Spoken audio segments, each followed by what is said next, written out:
that's exciting. We're live. And now I just have to, do the notifications of people, to tell them that we're live. So they know. I've often been curious why you don't do that. I mean, why not in that way? Should that be something you do before you go live? I found I'm more likely to get people to come in if I have already started streaming when I post. I mean, I do post to be like, oh, I'm going to be going live at this time. I do that. But, yeah.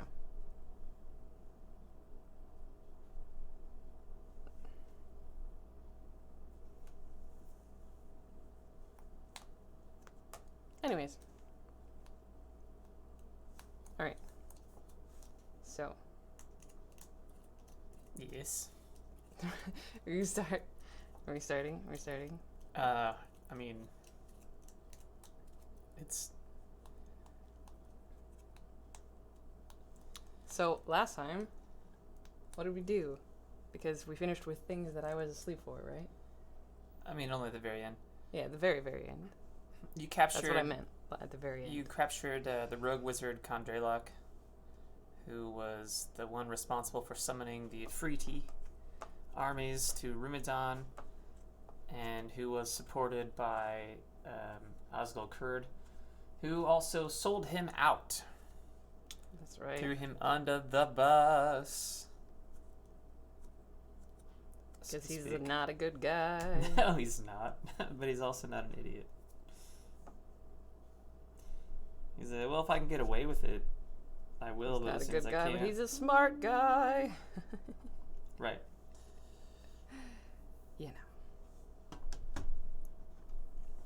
Yeah, and in that case, then... Okay, Knight of Tempest says, a-hole kept teleporting. Yeah. I'm not sure. Do you remember who Knight of Tempest is? I don't remember your ats all the time, guys. Anyways. Rob, it's Rob. Hey, what's up, Rob? Hi, Rob. Anyways. Yeah, you did. So then what happened next is you end up capturing him and bugging out of the flooding underwater city. Which, we discovered existed and then it got destroyed. Yeah. We didn't destroy it, though. No, they didn't. But they also couldn't stop it from being destroyed at that point in time. Asher, I am aware what he said, but I said what I said. I'm trying not to swear, okay? Give me a break. Huh?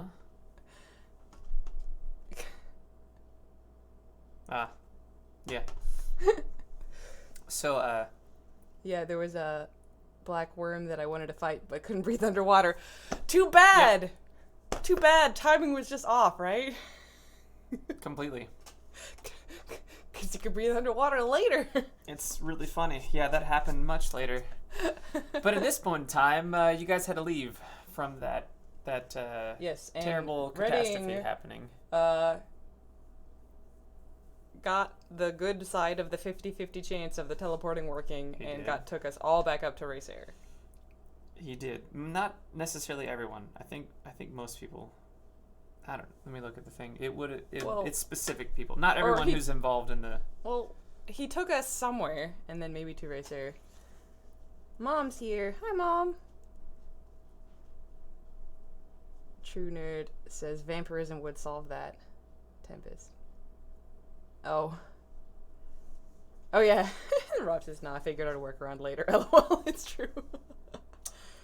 It's, you, Redding, Nanashi, Nikolai, Ragnar, and Treskin are all there. Yeah, are all in Racer.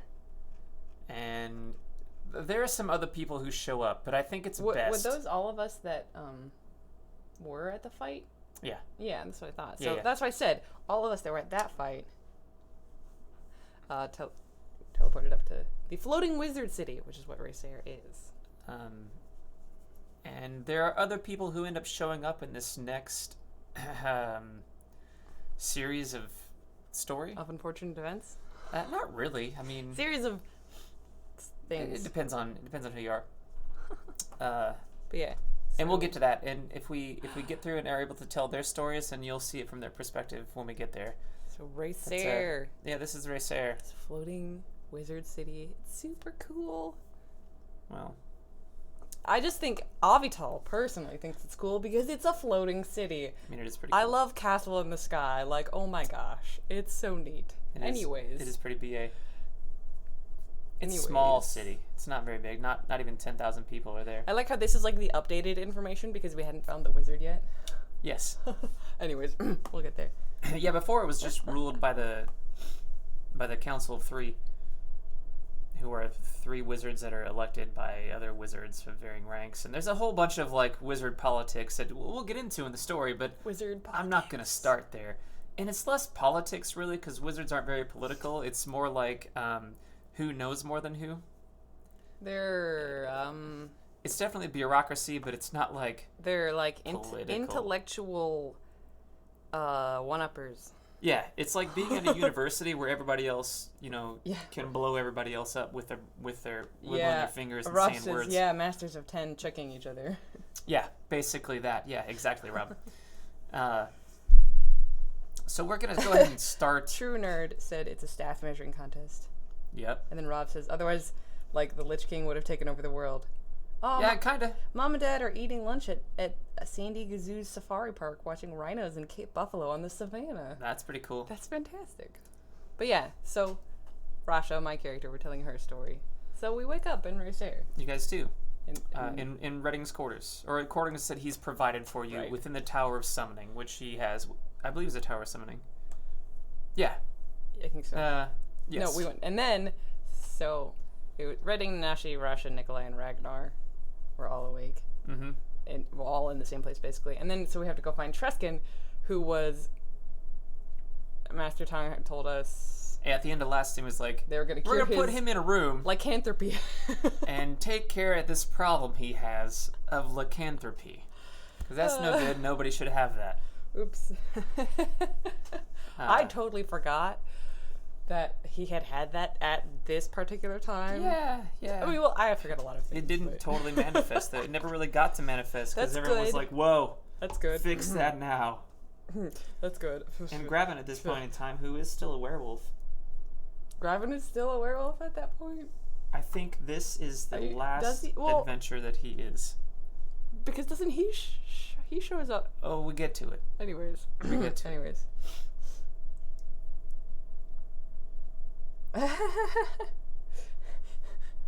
My dad says 82 and Sunny. Rob said, take care of him, or take care of him, LOL. Yeah. If they couldn't have gotten rid of it. They were gonna, yeah. But they did get rid of the lycanthropy, thankfully. So Treskin was okay.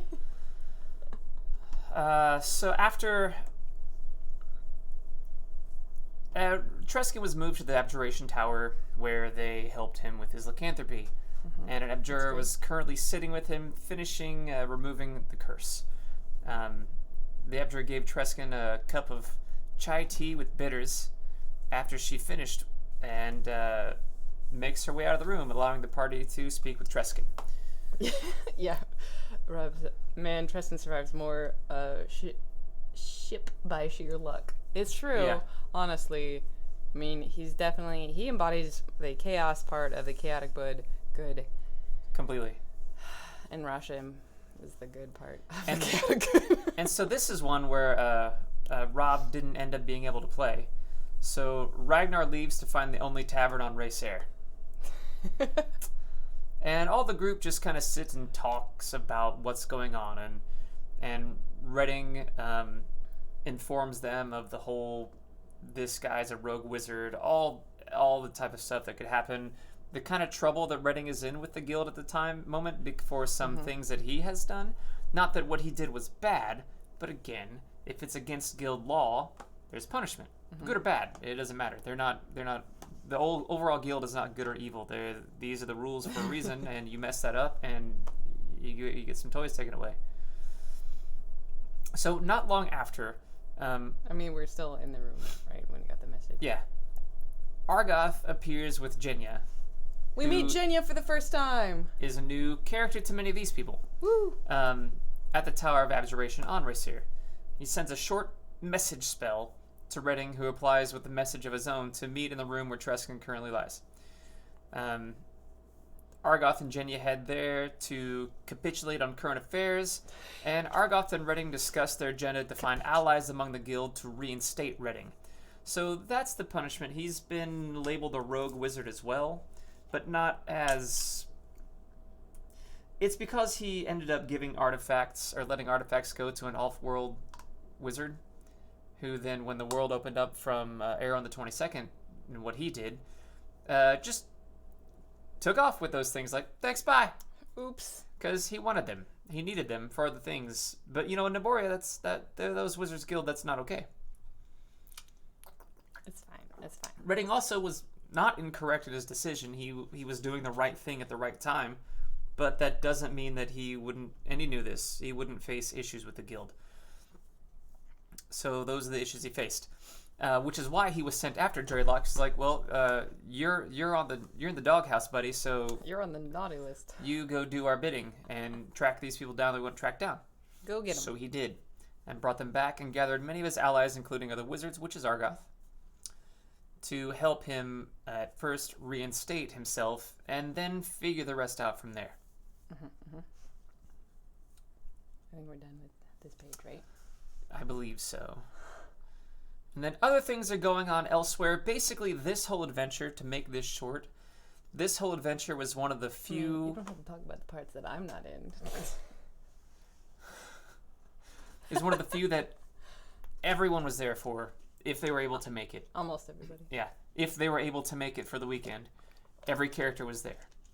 Because there was something for all of them to do in various ways. So a lot of this we're skipping because it's from different perspectives. Yeah, it's the other PCs getting there by the means that they get there, but, Rasha doesn't know that. She just knows that they are there, that they got there. Right. But yeah.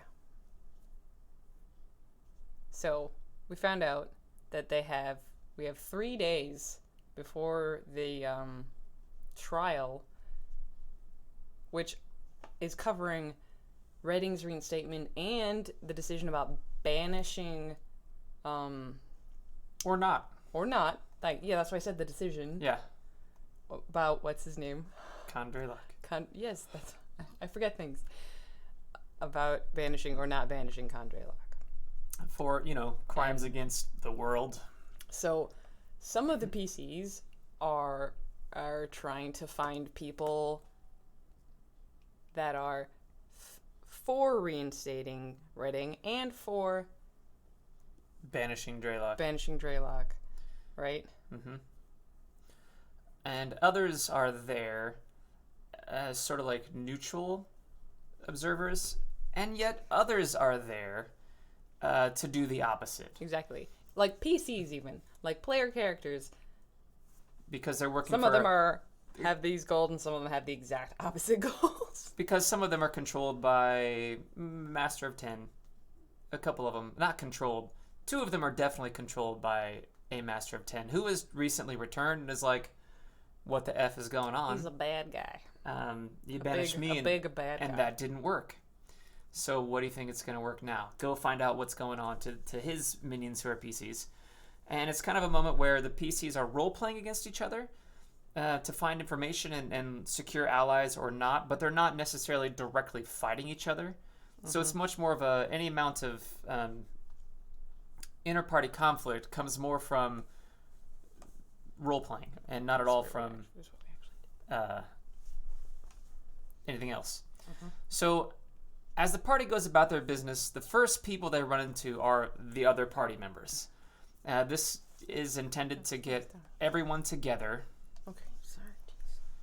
And to be able to role-play what each other knows about what's going on, each of them, and why they're here, and what they can or should do about it. It lets each of them make connections with each other for those from foreign nations, and allows for group dynamics to play out to determine what the party does next. This is him reading from like his plan for the session, right? He also has written down like what we did, slightly lower on our page that you can't see. So, did you join them much for when they went out and did the stuff? It says down here.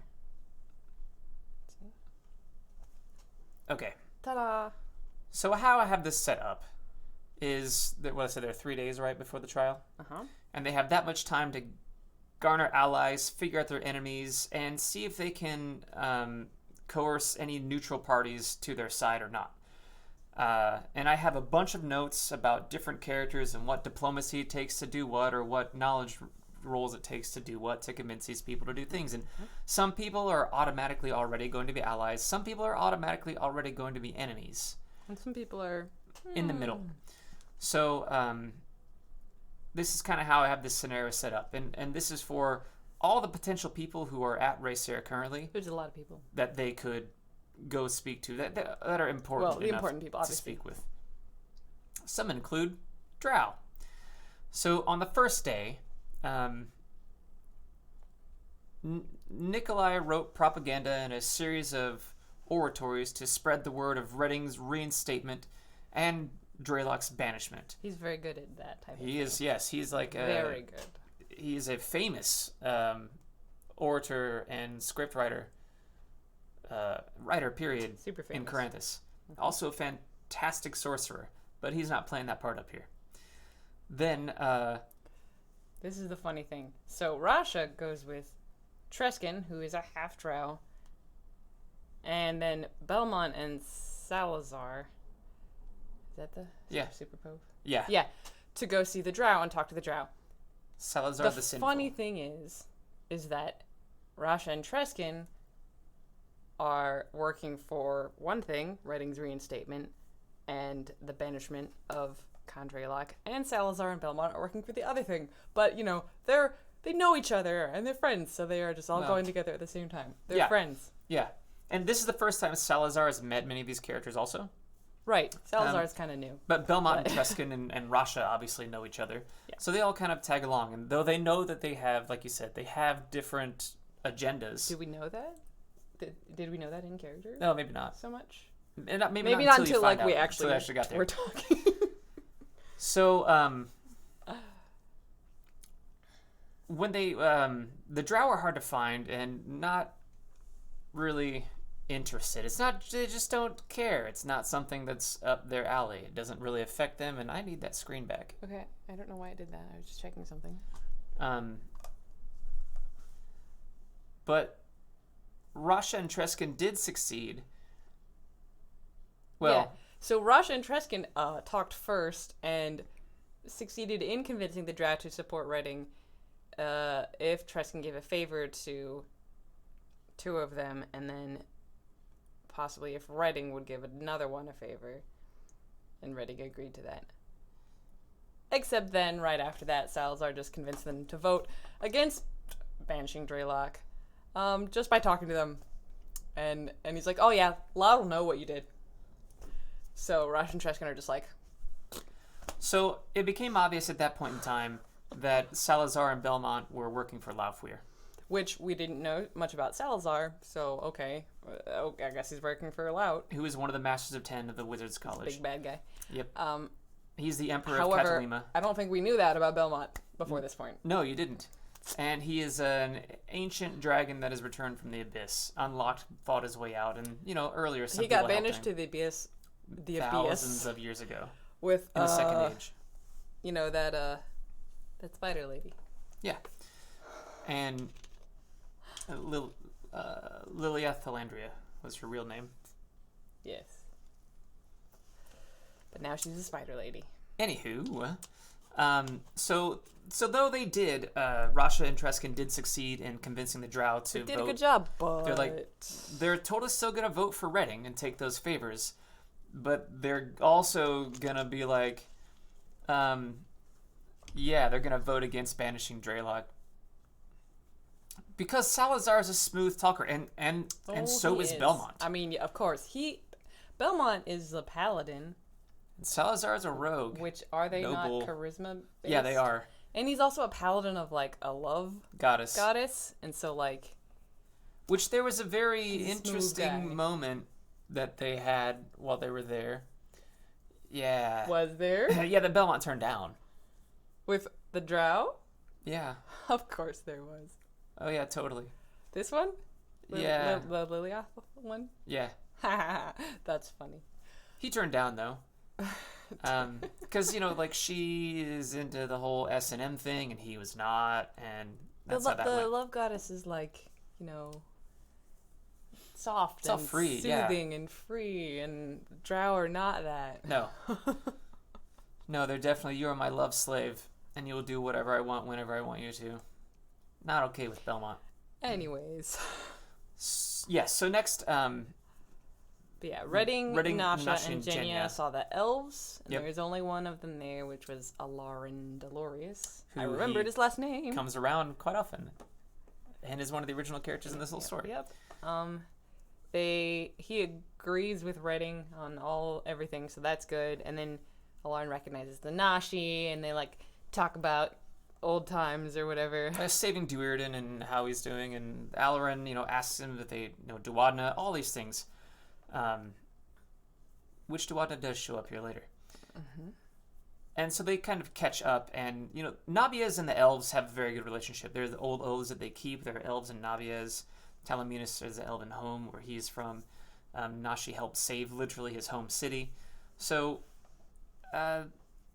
when Redding asked Alarin to speak with the Galad Gwaith, which is like the elven contingent in the Wizards Guild, to support his cause, Alarin was like, no problem, I believe you can count on their support. And they also talk of a strategy to aid in Reading. And then, yeah. And then after that, they head over... For the Humanist League. Oh, this is when they find out there's also no Master of Transmutation. Whatever that means. It was Alarin's betrothed and Quinteth Dolores' daughter. She died in the Battle of Duerden. Mm-hmm. But, you know, yeah. Not everyone knew that. The last thing that happens on the first day is Redding and Nashi and Jenya, and then later Belmont and Salazar talk to 3 other guys with mixed results. That's fine. Don't need to talk about that. They were more neutral people, and yeah, neutral people, mixed results. You know. They didn't really get an answer from them necessarily. So, but yeah, that's most of that day. You know, there's eating, and this whole day, obviously there's eating. Yes. Ragnar's been in a bar. So Ragnar day 1, everyone else out doing shit. Ragnar's in a bar. Rob had his Twitch was so he's not here anymore. It's okay. Day 2. Let's see. I don't think Rasha did much on this day, according to the notes. Because we've got Argoth, Treskin, and Nikolai talking to people. Salazar talking to people. Jenya talking to people. Argoth, Salazar. Oh yeah, Treskin seals the dwarves in Veljar for Reading and for banishment, which that's nice. So there are some things above that are necessary to kind of explain what's going on here. Rasha didn't know about them. Right. But it will, when through the whole thing, it'll come up to be important. Like, so Argoth and Redding have been trying to reinstate Redding into the guild, and he finds specific articles of guild law that can help him do so, or to let him know what faces him. And I'm not going to go into direct exactly what it says, just the simple things that any who bring a rogue wizard into the guild is granted a pardon of 1 requested transgression of guild law. Any master of the guild has right to a trial by certamen, which is a magical duel to settle any dispute, and that Redding broke 3 guild laws: trafficking artifacts with non-Naborian wizards, creating a demiplane without the ability to maintain it with one's own power, and extra planet travel when it was forbidden. So those are why he's in trouble. Those are the things that he can act under to get out of trouble. And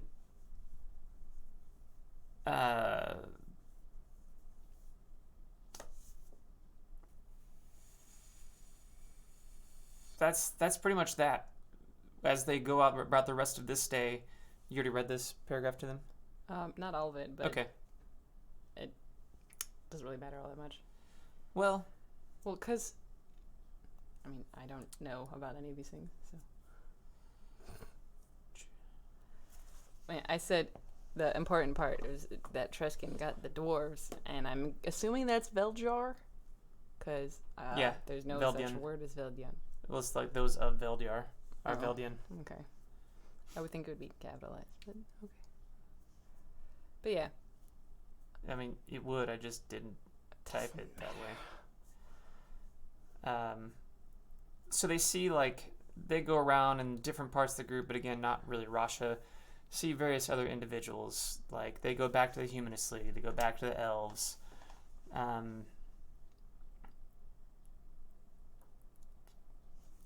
Yep, they talk to lots of Stuff people. like that.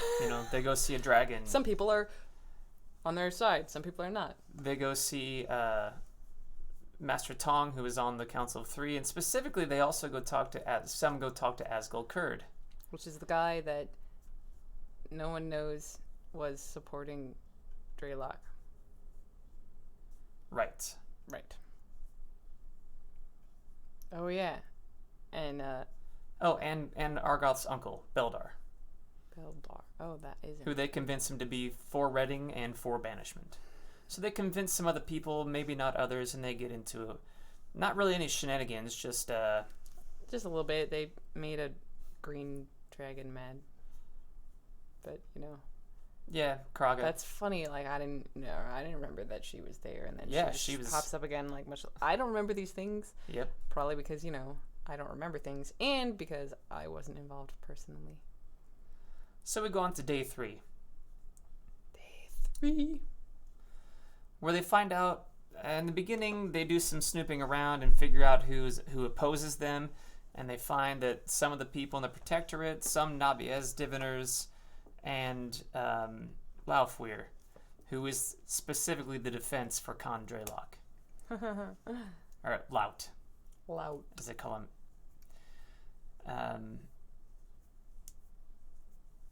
So there's, they at this point, they know most of their enemies. They know any potential enemies they may have, like after they've talked with people.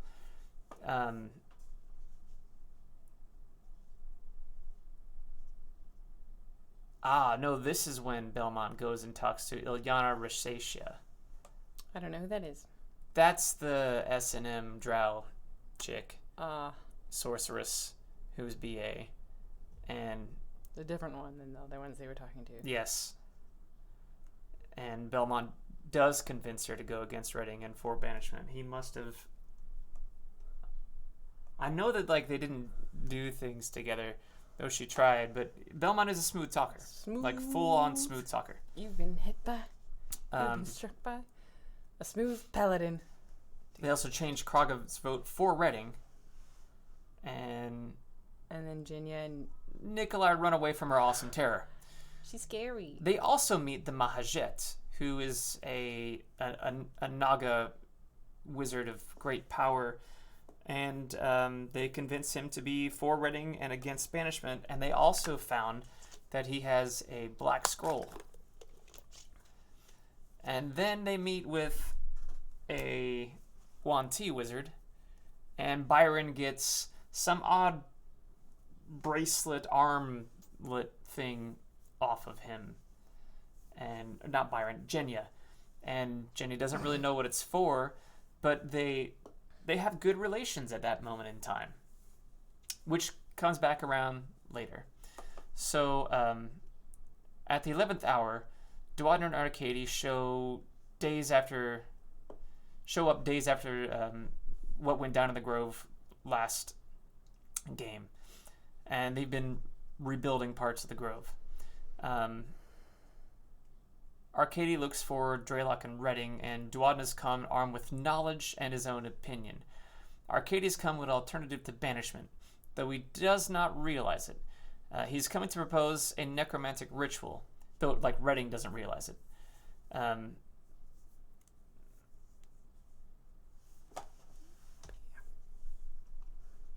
Yep. So on that third day, Duodna does speak with the other wizards. Arcade is convinced not to bring forward his ritual, and he's also convinced to become the master of necromancy. Yeah, and that's about it. And then it's the trial, which pretty much just comes up because, Rasha's there watching, but she doesn't know what's happening, right? She just knows that it ends up with reinstating Redding is a yes. The whole bunch of people didn't vote. And there were a lot of roles and wizard talk, and I would have people roll, and then actually say something just to make it fun, role playing wise. Sure. And the second one of banishing the rogue wizard Kondralok also came up with a 4 that. Slightly closer than the other one, but yeah. So Redding is reinstated. They have Draylock will be banished. Mm-hmm. So there's a break for an hour, and then they're going to reconvene at the gate, where they will open the only gateway to the surface of the red moon that exists in all of reality, because Naboria has 2 moons, and that's where Draylock is going to be banished. All the Masters of 10 are standing in a circle around a low spot in the cavern, and then they start casting a ritual. Once the wizards and the guests, which is all the PCs, are there. Specifically, in a certain way. They have a rod in hand.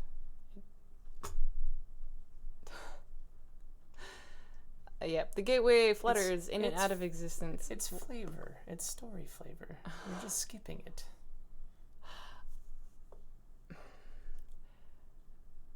The gateway flutters in and out of existence with a massive shearing sound as a hole is being torn through reality from the ritual. Oh yeah, and Graven got here at some point. He's been here the whole time, but this is the first time that anybody else really got to see him. Yes, because Phil can only play one character at a time. Yes. Well, I mean, he probably could. He has played more than one character at a time, but Anyways, so Graven, if you don't remember, he has the god of magic from one specific pantheon. The Caranthic Pantheon. The Caranthic Pantheon. Hierotis is in him, right? Yep. And then Hierotis takes over and leads the Masters of 10 in the ritual, making certain it's performed properly. While at the same time, actually, at the end of the trial. No, actually, never mind. That's later. I'm sorry. Go ahead. This is where they're all sort of oh, what? And Dorian knew what was going on. Dorian Duvall won a Masters 10. Others didn't, and it was a very eye-opening moment for the Masters. But yeah, once the ritual is complete, a shimmering 2-dimensional vertical ellipse the size of 3 men forms in the center of the circle of wizards in the ancient chamber. Strange magical energies pulse from within it, and a red glow gives way to an image of a red, mountainous desert landscape. I mean, because it's a moon, right? Not a lot on there. Far in the distance, a large structure looms on the horizon, except there's a building. There's a building on the moon. The red moon. Some sort of structure. They don't know what it is. Yes. A structure is a building. Not always. But okay.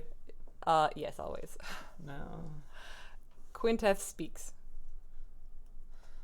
Quinteth is a Master of 10 and elf. I just wanted you to read the... Yeah. And he says to those gathered, "This is Kainar, the Red Moon. The properties of magic here are quite different. No magic works here except conjuration, transmutation, and necromancy.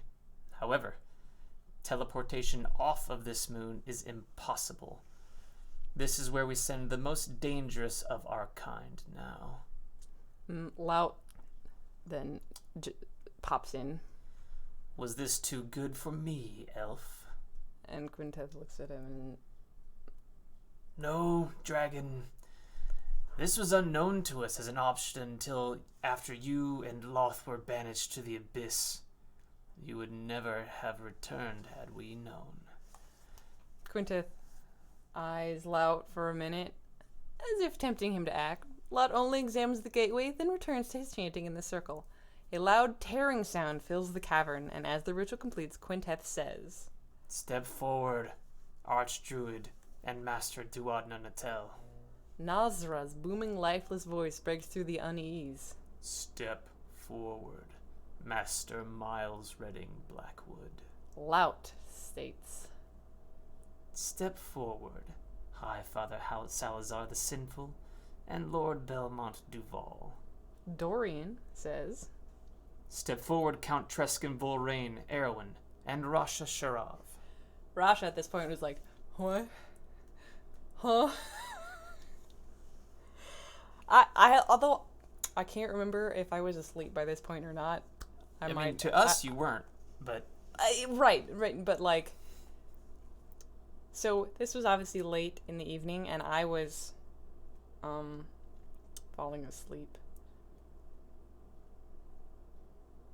Yeah. Anyways, the Mahajet, a large half-man, half-cobra, speaks. Step forward, Captain Nanashi and Ishin Jinya. And Alexis ends with. Step forward, Master Argoth Greywin and Count Nikolai Stanyek. The group of you must deliver Dreylock to the prison on Kynar. The prison is a day's journey north of the gate. The moon holds many dangers. She bows to them. Yep. So each of those people who spoke were all the Masters of 10. And they got to choose champions, and Rasha was surprised. She's like, what? Because, they're not going to send wizards to do this. Yeah, why would they do that? Or, not like the most important wizards. Yeah. But now it's the Red Moon. Because they got to stay there and guard that gate that they opened. But yeah. So after the Masters of 10 choose their champions, Hieratus is like, nope, we're not talking about this. We're going, and I'm going. So Graven. And says he will guard Dreylock personally from what lies beyond. The party gathers themselves before the gateway. Dreylock, still encased in amber, is brought before the party as well. He's on a yellow disc, which is a Tensor's floating disc, I'm guessing. They step, once they are prepared and have Dreylock in tow, they step through the glowing red gate crackling with power. On the other side, the cold red landscape lets them know they must prepare further. They can go into and out of the gate as needed. It is to remain open until they return. Okay, so this is the point where I was definitely asleep, and I didn't remember this at all.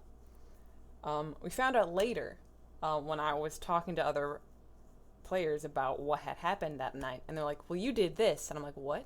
Like, yeah, you did this thing and this thing, and I was like, what are you talking about? I didn't do that. I don't remember that at all. As it turns out, I was role-playing in my sleep. Yeah, it was impressive, because So, all of this group that is on the moon, they're all, like, magical in some way, except have some sort of, like, magical powers, right? Yeah, except for Rasha and Treskin. Uh-huh. So we get on the surface of this moon, where it is very hard to breathe, and it is very cold. And so you have to have, like, different layers of clothing. Endure elements and things like that. If right? not, ooh, bad. So Treskin at this point is being the stubborn guy that he is, and he's like, I know Graven, Hieratus could help us, but, why isn't he helping us? Rasha, the one with a little bit more common sense. The not stubborn one. She looks between her and Treskin, and she says to Graven, Hieratus, she's like, we're in trouble here. Like, we're going to die just from this. Can you help us? And that is literally all that he was waiting for. Like, Hieratus was simply waiting for him to be asked. He's not just going to do it. He's like, all you had to do was ask. And so then they were fine from that. And, like, both of them were almost dead. Yeah, it wasn't just them, actually. It was also Salazar. Oh, was it? Yeah. Okay.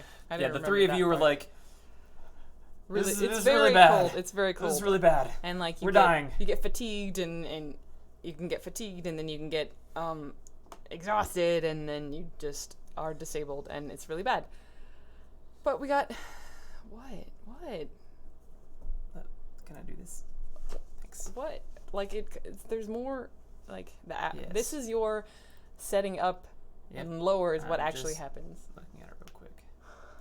So the moon has you already said this, severely thin atmosphere. Yes. Extremely limited It's magic. very cold. Certain enhanced magic. Unearthly cold. Fatigue, exhaustion, frostbite, hypothermia. This stuff called black sand that they don't know what that is. And necrotic flay winds, which they also don't know what that is. But if the wind kicks up, it can literally eat your soul. There's something really weird about this moon. So they get past all those things though. They get past the sand that like will basically like kind of dissolve you. Yeah, eat your flesh. They get past that. And the sand that will have spirits or shadows show up and try to convince you to give it blood to fuel it and then drink your spirit. That's once we're inside. Nearer to the place. Like, yeah.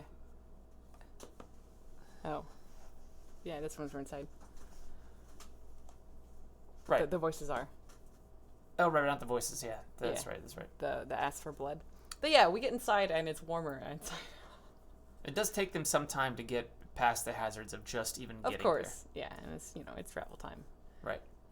The prison is a large pyramid with high walls made of black stone. Archways crown every doorway, and hieroglyphs decorate all visible surfaces.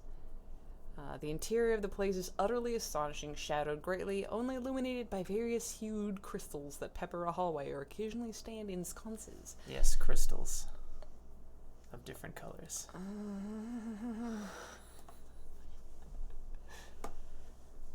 That's an important detail. Good thing none of us have... That they didn't know then. What's that word? Psionics. Yes, it's actually very true. Anyways, that pepper a hallway... Yeah, disembodied voices can occasionally be heard whispering from the dark. And the voices try and get you to give them blood, and they'll answer your questions if they know the answer. I don't know if anyone did that or not. Yes, some folks did, actually. I think Treskin actually did that. Of course Treskin did that. Treskin totally did that. It's like, of course he did. They can point out dangerous areas, give information on monsters that might be encountered. And Treskin did. Of course Treskin totally did. It was useful. Good. That's he got good. useful information. That's great. Good for Treskin. Oh my gosh. So we walk down a long, dark hallway, and there are blood. I'll keep going. I am. I'm just laughing. Black stone doorways with indecipherable carvings on them. From behind one of the doors, a faint yellow glow pulsates. And Hierodias says, "Beware, this is not a place of safety. It is a containment vault. I have seen one previously. Whatever is in any of these rooms is not safe to set free." And then we found a door to one of the rooms that was open a little bit.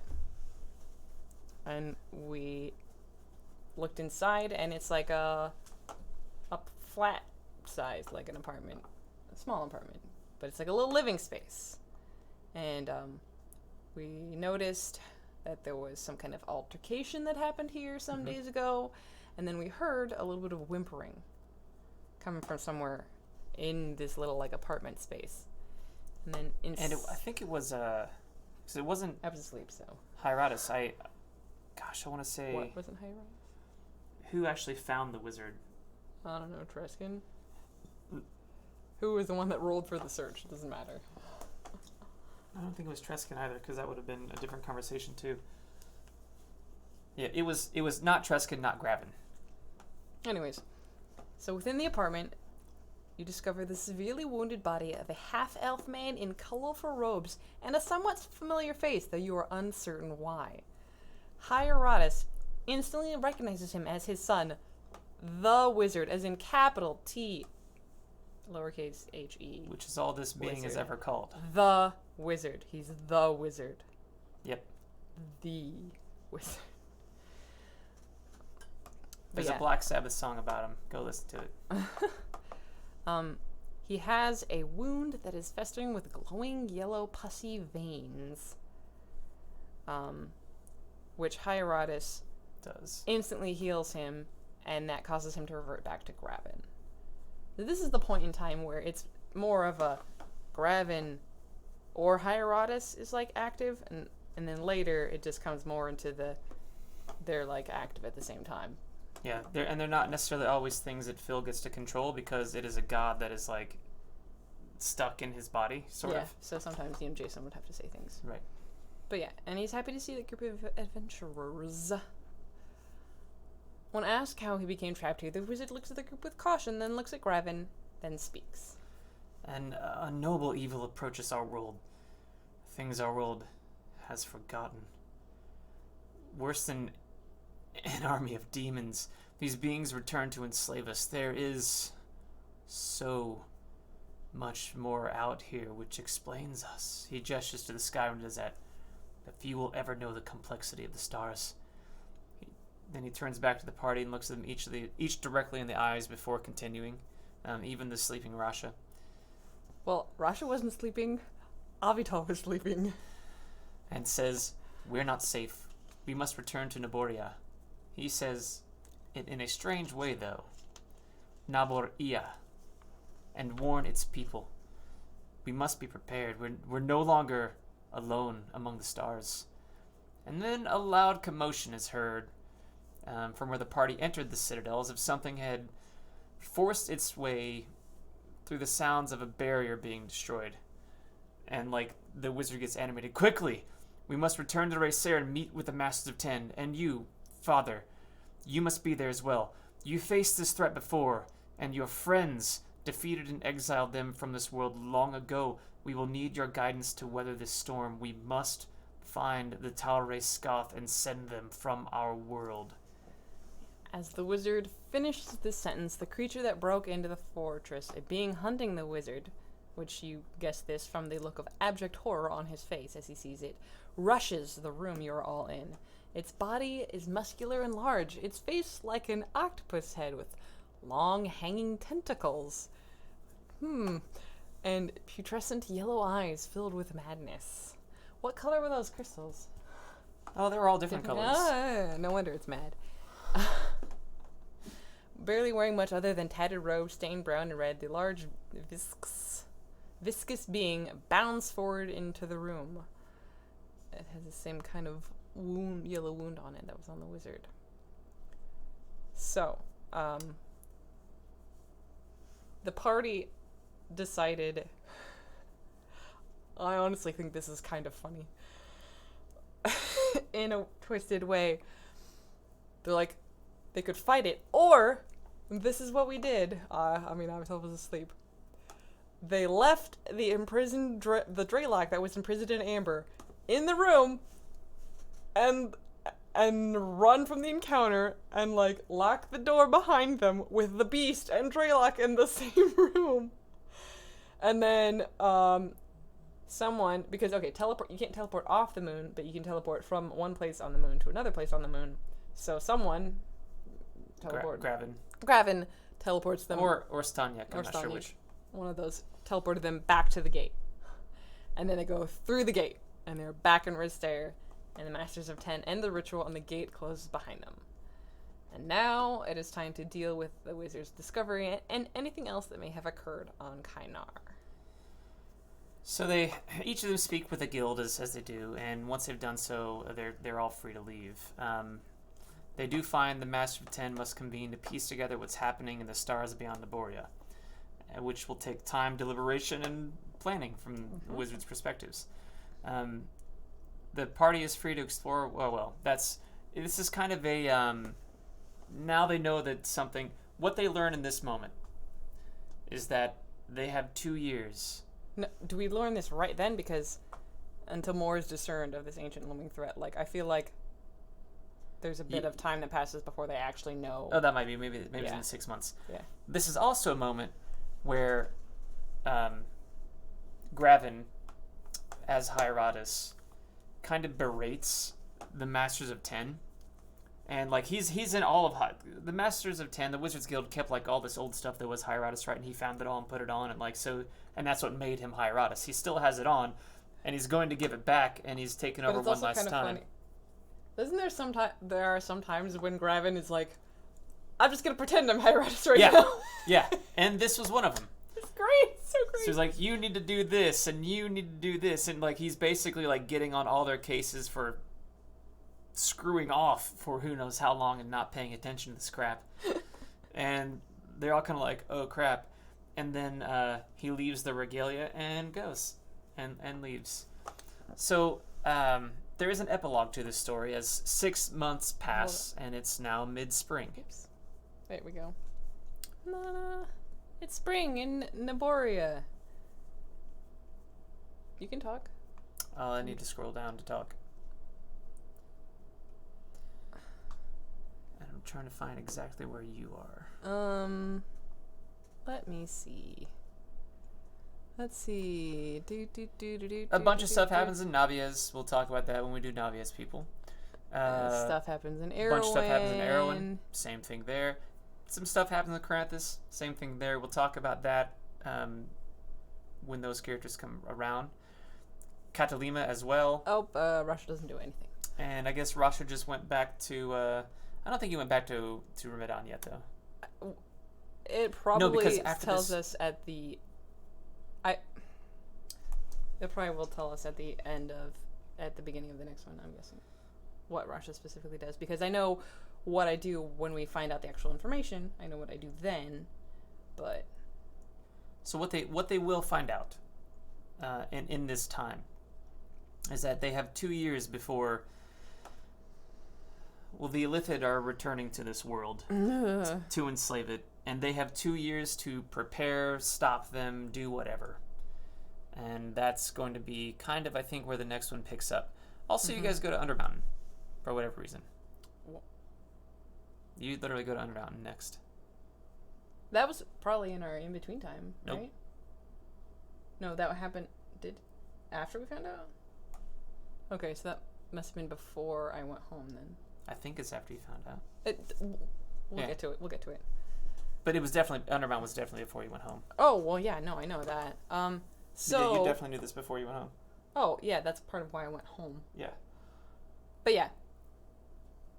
So, at this point, My guess is you're probably in Navias, because that was like the place where everybody hung out for the longest time. Probably in Navias, which means I'm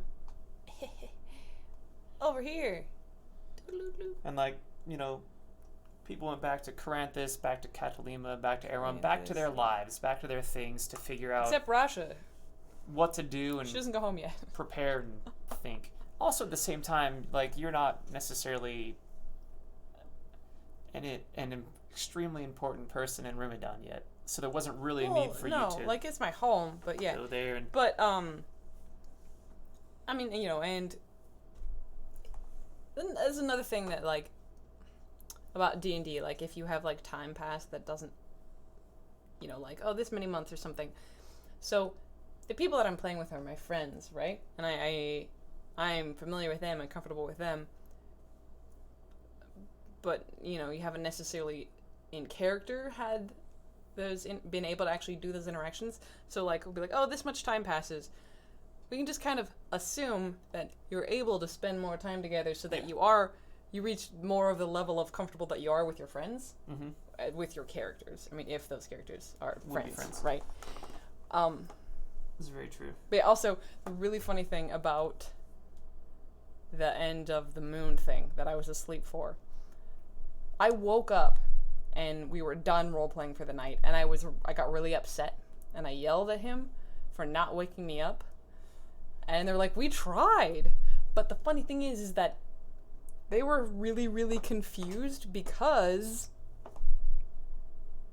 I was role-playing through part of that encounter. Yeah, there really wasn't that much of it that she missed from our perspective. But I was like totally not conscious. Just the parts where the wizard showed up, essentially. It was really funny. I'm like, did I roll dice? Yeah. I rolled dice saving throws and while everything. I was asleep. And then, like... That's the takeaway from this thing. It's possible to... of us tried to wake you up. Roleplay while sleeping. Yeah. I get up early for work. It's hard for me to... Anyways. So the Illithid are coming in 2 years to invade, and it's really, really, really horrible. Mind players. But yeah,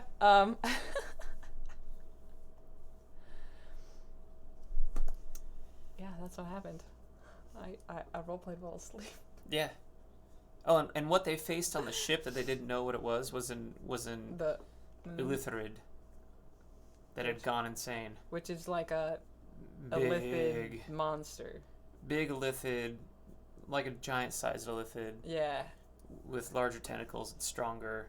Yeah. But this one like had something wrong with it. Yeah, it was And that part was never and we explained. left that wizard in a room with it. Yeah. I mean, he's a bad guy, but dang. Yeah, he's also like he had made wishes to where like he would couldn't regenerate, couldn't die, things Yeah, like this. so So he- that's just forever food for that crazy thing, and who knows what Because the happened thing there is- because it's still locked on the moon, and they never went back to do anything about it. So Because why should we? Oh boy. Anyways, that's all for today.